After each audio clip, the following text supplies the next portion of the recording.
So I have a bunch of knives here. I'm not sure if I'll get through them all, but these are knives I feel like I should talk about more often. There's really no rhyme or reason why I don't. I just, you know, obviously that's why we're making this video. But I do have another video that I'm gonna do on knives that I don't talk about anymore and why. So stay tuned for that, you know, because they're gonna be knives that I've had issues with, so on and so on and so on. So that'll be a whole nother video. But starting this video off, we have the Kaiser Carnivorous V, I think it's called. Now, man, I should have been raving about this since I did the unboxing. This one's so good. And in the unboxing, I talked about how good it was. You know, it has a titanium scale on technically the lock side, micarta on the show side, a steel liner lock, deep carry clip that is reversible, and 154 cm blade steel on this drop point blade. Beautiful drop point blade. Very, very well done. This is the type of drop points I love because the tip is actually lower than the center of the pivot. So this is gonna make for great utility cuts, great slicing. It's very ergonomic. And then the action is ridiculous. It has such good action. Technically, I can even front flip it, but it's not the easiest front flipper. I don't think it's intended for that, but the thumb studs and the flipper work great. Fall shut action, and then it even has a little glass breaker on the top of it that you can see when it's closed. But awesome, awesome piece. I highly recommend that one. Now, to just stay with Kaisers for one more second, the KOBOLD 2. Now, I have the micarta version and the aluminum version. The aluminum version is, I mean, they're both amazing. They're both great, so I don't want to make it seem like one's better than the other. But for some reason, I kind of gravitate towards the aluminum one a little bit more. I think it has a better sound.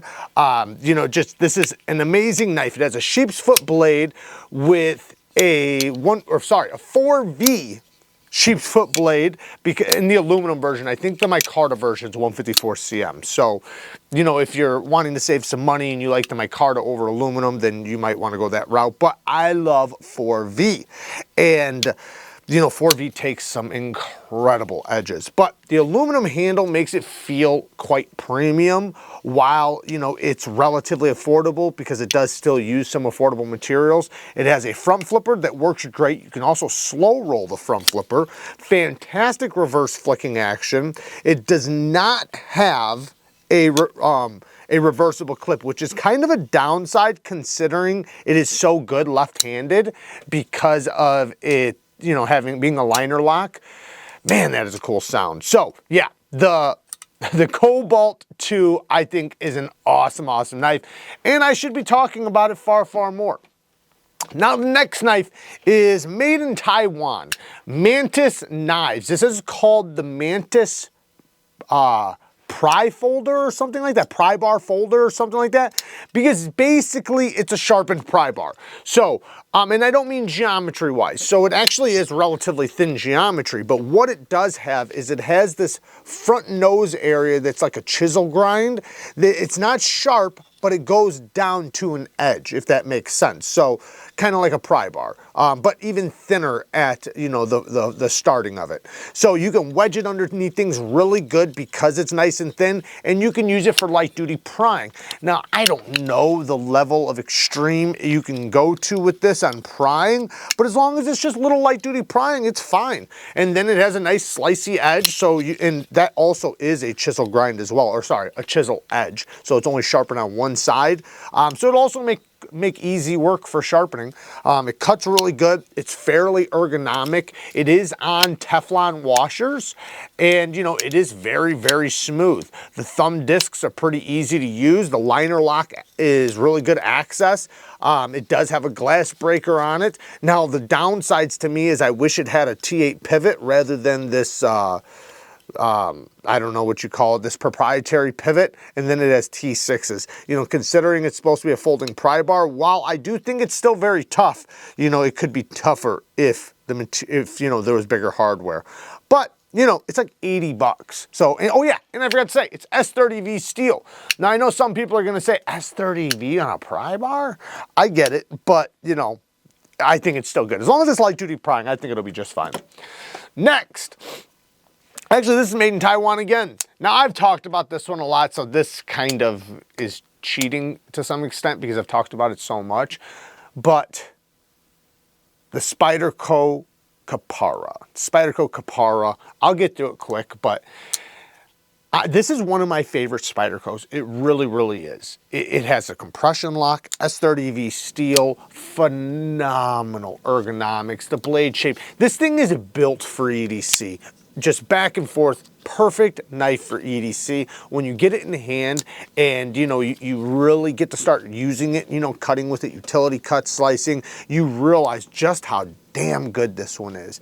And it comes with really beautiful carbon fiber, some like really good quality carbon fiber.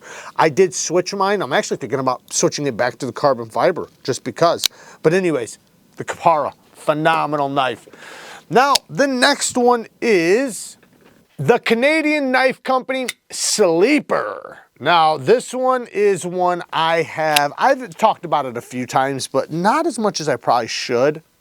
Fantastic reverse flicking action, 14C28N drop point blade, decent micarta. It does have a deep carry wire clip, not reversible, but the fidget factor is really, really good. The ergonomics are as good as a knife can get, probably. It is very much ergonomic. It has multiple deployments, kind of, because it has the thumb studs and the thumb hole or reverse flicking hole. Good access to the lock bar. Yeah, it's just a super solid knife that it's relatively affordable. I think you can get these same materials a little bit more affordably, but considering, it's a Canadian company, I'm not sure if they're made, I'm pretty sure they're made in China. Yeah, they're made in China, but it's a Canadian company, and they got to get their cut. So I think they're around $100. And I know it kind of sucks because, for the same materials, you can get the same materials for like 65, 70 bucks. So, but super solid knife. Awesome, awesome knife. Next, now this one I have talked about quite a bit before, but I haven't talked about it in a while because somebody had it on loan. That is the Knock Knives, Tacray, whatever. It's the Knock Knives folding kitchen knife thing. I forget the name of it. They always have these weird ass names, so it's difficult. But what I can say is it is a poor man's Spidey chef. That's what it is. It's a poor man's Spidey chef.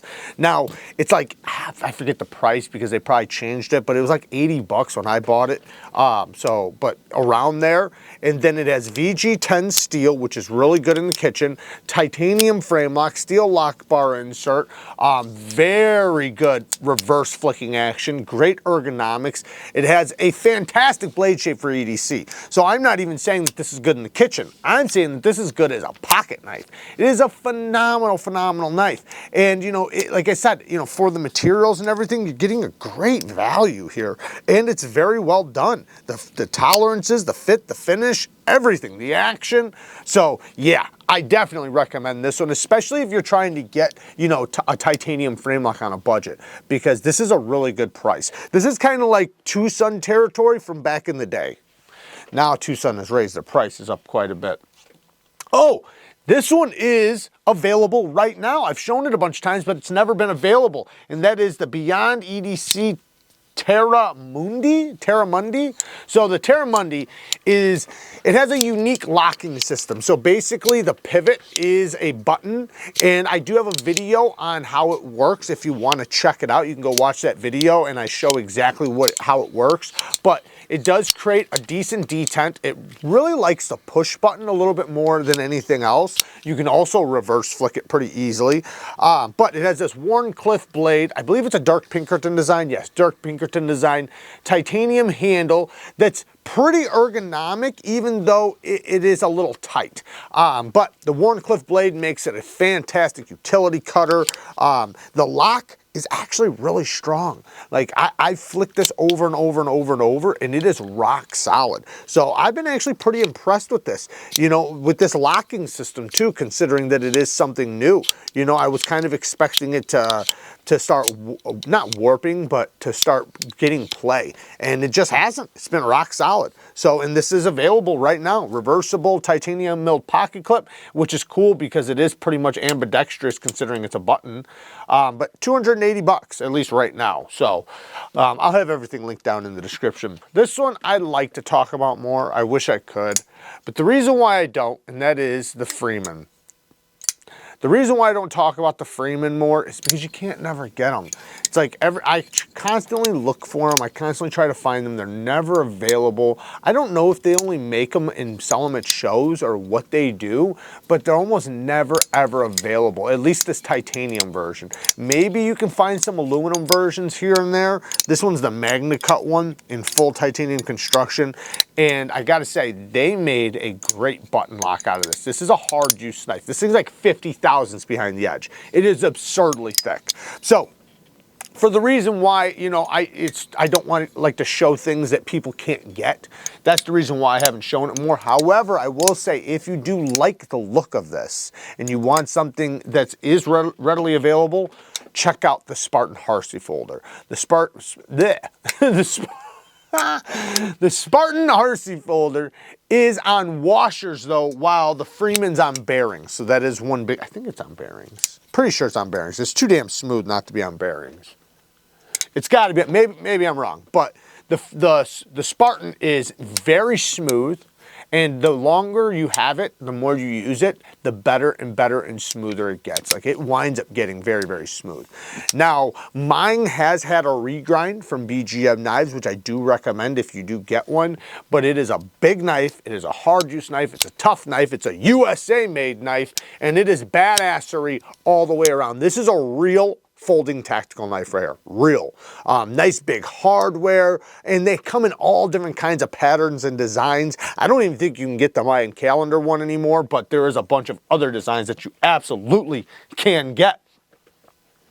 Next is, you know, and I used to talk about this knife more, but this is the CJRB Scaoria. The CJRB Scaoria, I should talk about it more. I guess I just haven't because, you know, in this price range, there is a lot. But it has ARRPM9 steel, titanium mill pocket clip, titanium pivot collar, and thumb studs. Phenomenal action. And it kind of reminds me of like a hinderer, if a hinderer was a budget knife, or if there was a budget hinderer. I put an edge on my ARRPM9 steel, and it's been holding it really, really good. I actually put a mirror polished edge on there. But the thing is though, is it does kind of lose its bite. While mine is doing fairly well, I've tried a bunch of other ARRPM9 steel with polish, and it usually doesn't hold the bite very long. This one seems to be doing pretty decent. But, you know, I usually recommend a medium grit edge on ARPM9 steel just in case. But sometimes, man, sometimes steels, you know, they'll surprise you. Super thin handle, very ergonomic on a very thin handle. That's the first thing you notice right away when you get it in hand, is this thing is very thin. So it's just an awesome EDC knife, and it's a good looking pocket knife. Next is the MIGURON Curex. Now, I used to talk about this knife a lot, and I just haven't because so many things have come out, but that doesn't stop this one from being a badass knife. It is basically, well, at least in my opinion, it's like a poor man's Olamic whippersnapper. It reminds me of the whippersnapper a lot. Now it's completely different. It's not copying anything, but it reminds me of it. And they have the same type of deployments, and they both work great. The Olamic whippersnapper I love. This one's a bit bigger, and it's very fidgety, very fun to fidget with, but it also has a very ergonomic handle that allows, you know, a small or big hand with this beautifully well done sheep's foot blade. This thing handles pinch grips really well, slicing, you can turn it around and cut straps. It's just all around a fantastic EDC knife, and you know, it is a good look, at least in my opinion, it's a good looking knife. This one has very subtle micro milling on it. This one's the full titanium construction. My original one has little carbon fiber inlays, but anyways, yeah, the Curex is definitely one I recommend. M390 steel, by the way, I don't think I said that. The Kershaw Iridium. The Kershaw Iridium. This one for like 80 bucks, you're getting D2 aluminum scales. Now these are made in China, but this one is on bearings. And I gotta say, they did a good job, and I can appreciate some of the things they did. Not only by throwing bearings on this crossbar lock, which makes for very, very good action, but it has a beautiful blade shape, nice thin geometry, a deep carry clip that's inset with flat screws and reversible, considering this is an ambidextrous knife. So this is a great knife for lefties. And you know, it's super solid. The aluminum handle is really, really well done. It does have steel liners in there, you know, because of the Omega springs and everything. But yeah, just a super solid construction as far as materials go. I do have a little bit of play, but it's not bad. It's really not bad at all. And you know, some crossbar locks just have that. That doesn't mean it's going to be any weaker or anything like that. But yeah, it's a good one, and I got to give it credit because, you know, I got to give credit where credit's due. And you know, from all the Chinese-made knives of all the Chinese-made Kershaws, I think this one's my favorite. So, you know, I prefer their USA line. I'd love to see this one made in the USA, but, you know, beggars can't be choosers. Does that make sense? Am I a beggar? Either way, you can get this right now. I'll have it linked down in the description. What else do we have here? Oh, the PMP User, the PMP User 2, S90V, titanium frame lock, steel lock bar insert, and one thing I really love about this is how easy the reverse flick is. This one has really good reverse flicking action. Like, you would think it was designed for reverse flicking action, and it's because they have a nice lighter detent for the front flipper. I'm not saying it's a light detent, I'm just saying it's on the lighter side, as it should be considering it's a front flipper. But beautiful blade shape with this S90V steel. The deep carry wire clip, I know a lot of people complain, they're like, man, what a gorgeous knife, and then they had to ruin it with a cheap looking clip. However, wire clips work. So they're like some of the best clips as far as functionality goes. So I personally like them because I am constantly putting knives in and out of my pockets, and I can't stand buying decent pants and then having my pockets all tore up by a messed up clip. Now, of course, people would argue, well, just make a good clip and then that won't happen. And I do agree for the most part. But the PMP User 2 is a fantastic knife that's super lightweight, super slim, super simple. And that is kind of the beauty of it. You could carry this thing and not even know it's in your pocket. It is very, very lightweight. Next, the damn Design Invictus. Now, this is one I have shown a few times, but I could absolutely show it way, way more than I do. This knife could definitely go into some of the best affordable knives lists. Absolutely. It has one of the most comfortable flipper tabs, perfectly well-tuned detent, captured pivot, inset liners, so you can't see them unless if you look at the lock, inset deep carry clip that is reversible with a plate. Phenomenal action.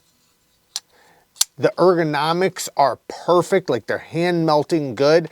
And this thing, man, you could bear down on it so comfortably. Like I said, this is one that would definitely be it would suit just fine in the best knife category. As far as affordable knives go, it is that good.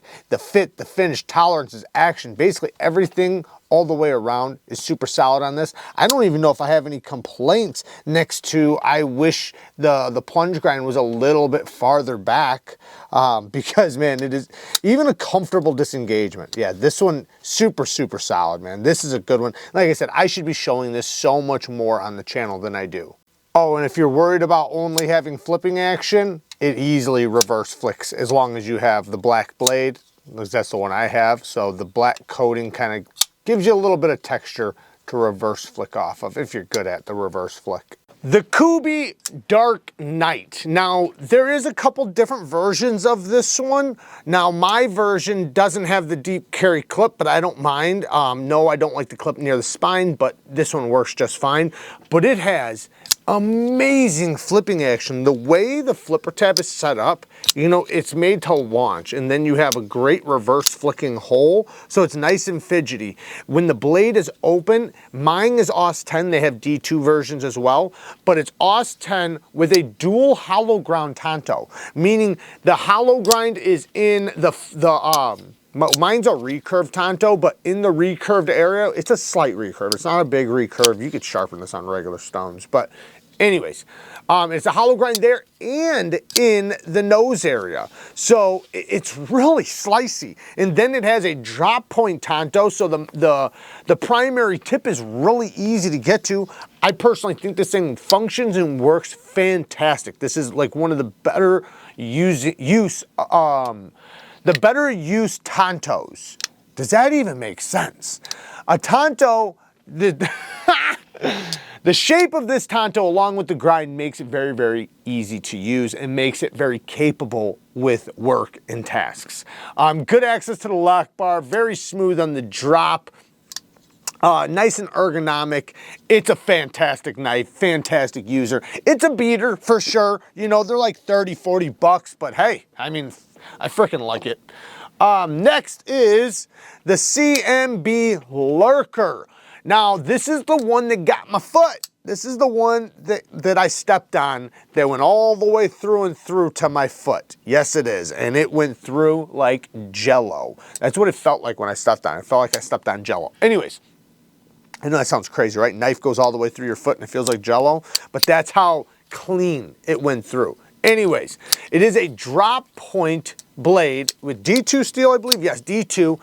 But I personally think it's a little ugly, like not very ugly, but a little ugly. However, when you get it in hand, all of that goes away. This thing has incredible flipping action, incredible reverse flicking action, complete fall shut. It's so smooth. It feels like it's on wet glass. So you don't expect it to be as satisfying as it is just taking a look at it.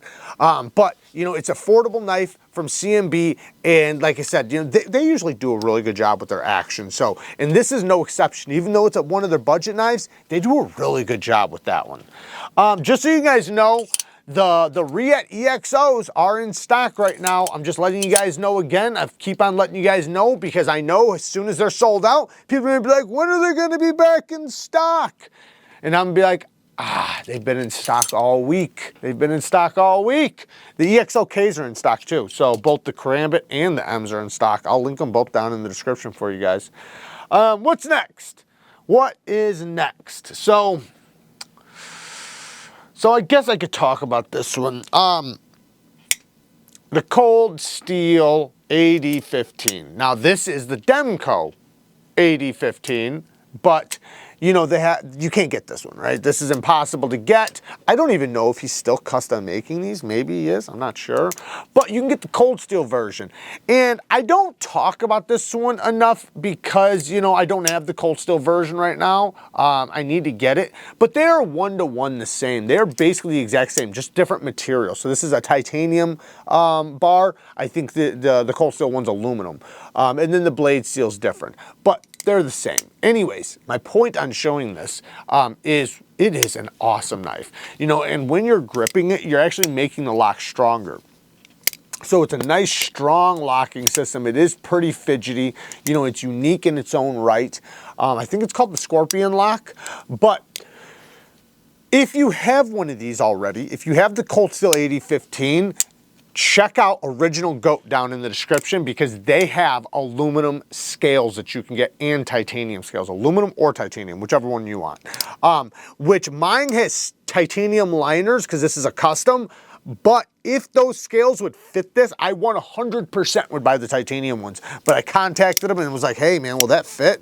They said, no, it'll only fit on the cold steels. Even though they are so similar, the tiny little, which there's really no difference, but you know, maybe the hardware is a little bit different, so it's just not gonna fit. But it doesn't stop you guys from getting some if you have the cold steel version of the AD15. Should we talk about anything else? You know, I could go on for days with knives I should talk about more, but I think we're going to end it here.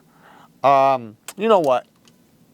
One more USA made knife. One more USA. Oh yeah, by the way, the custom is USA made, but the cold steel versions are made in Taiwan. Now, the last knife I'm going to talk about really quickly is the Tactile Maverick. Now, when I did my full review, I was very critical of this thing because I was a little underwhelmed with the action. I'm not very happy with the paper micarta. It looks like G10 to me. I just think they should just did G10. But anyways, I digress. Shout out to Nick Shabazz. This is still an awesome knife. It's an awesome, super light duty, well-made, USA-made knife from Tactile. They do a fantastic job with the heat treatment. I did do an edge retention test. You can go watch. So this steel cut for a very, very long time. Magnet cut at 63 to 64 is just insanely good, and they did a great job with this. It's very slim, very lightweight, and it's a super solid knife. You know, it's just, I wish they would have used the bearings. You know, they used the washers with the holes in it, which I think is good. I think that's a good idea. I just think it would have done better with bearings. But a lot of people do like washers, and it is a solid knife. So, you know, granted, I was critical in the review, and I still am to some extent, but that doesn't take away the fact that this is a damn good knife. And Tactile does a really good job. They really do. So shout out to Tactile Knives. They were very, very kind to me. They let me film their whole shop. I actually have a video of that if you guys want to go see. You know, me checking out their shop and how they build their knives and everything. They were completely open to me filming anything, and they showed me, you know, they showed me their facility, you know, and how they do everything. So that was awesome. And you know, they have the Tactile pens as well, which I do have. Right here, here's one right here. I always have one laying around because I think their pens are awesome. I love how they have 3 different sizes. Anyways, you guys are awesome. Thank you guys for joining me in this video. Work hard, stay tough. You know society's relying on you. Until next time, peace.